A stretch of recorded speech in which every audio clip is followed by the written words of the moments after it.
সবার সাথে যখন কথাবার্তা হয়েছে আমরা এমনভাবে জিনিসটাকে উপস্থাপন করেছি যে আসলে খুব বেশি এনকোয়ার করা তাদের ছিল না। কারণ আমরা বলেছি যে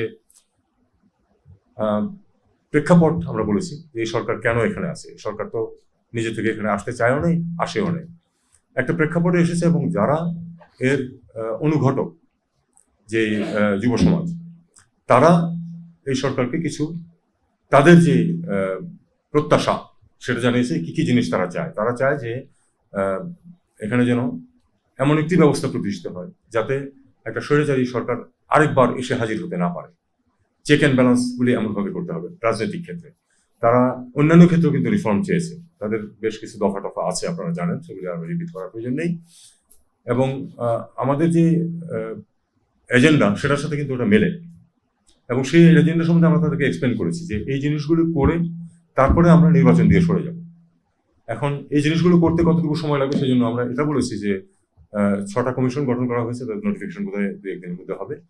তাদেরকে 3 মাস সময় দেওয়া হয়েছে, অর্থাৎ এন্ড অফ ডিসেম্বর অথবা আর্লি জানুয়ারি তারা তাদের রিকমেন্ডেশন প্লেস করবে।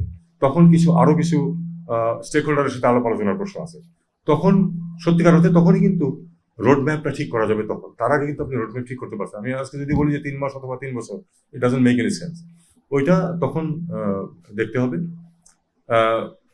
তার প্রেক্ষিতে আমরা তাদেরকে এক্সপ্লেন করেছি এটা যখন আমরা রোড ম্যাপটা ঠিক করতে পারবো তখন রোড ম্যাপের মধ্যে সবচেয়ে দীর্ঘ সময় যেটা লাগবে বলে মনে করা হবে ওইটুকুই হলো লিমিট।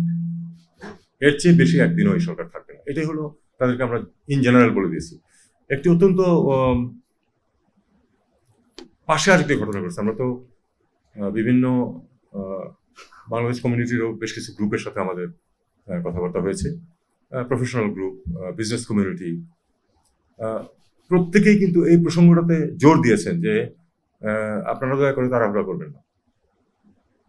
আপনাদের উপর যে দায়িত্বটা দেওয়া হয়েছে রিফর্মের, এই দায়িত্বটা কিন্তু আপনারা সমাপ্ত করে তারপরে যাবেন। কারণ আমরা চাই না যে কয়দিন পরে আবার রাস্তায় নামুক আমাদের ইয়াং ছেলেমেয়েরা, আবার গুলি খারাপ বুলেটের সম্মুখীন হোক। এই একই উদ্দেশ্যে এটা যেন করতে না হয়, এই অনুরোধ তারা করেছেন। আমরা বলেছি আমরা যতটুকু সম্ভব তাড়াতাড়ি সব শেষ করার চেষ্টা করবো, কারণ আমাদের কারোই কোনো রাজনৈতিক অ্যাম্বিশন নাই।